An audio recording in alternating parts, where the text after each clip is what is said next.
Here is the inverter of Per Cederqvist, and it never reaches over 2150, then it just turns back. And right now we have 4500 watt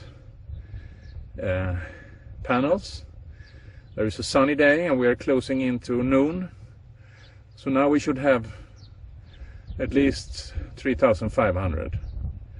But whatever happens, he never goes above 2150.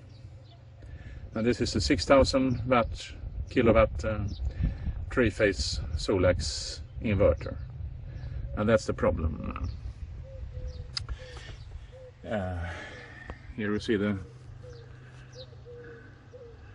spec sheet of it, and also the serial number down there.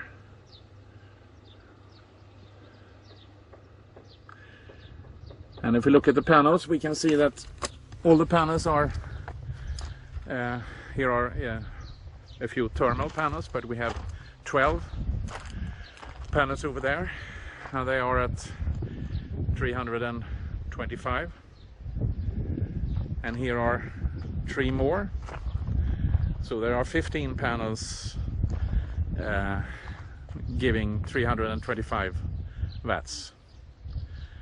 So there is something wrong with the Solax inverter.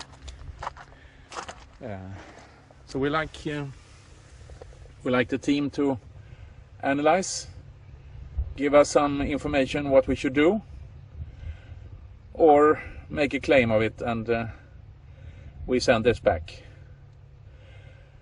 We look forward to hear from you. Bye.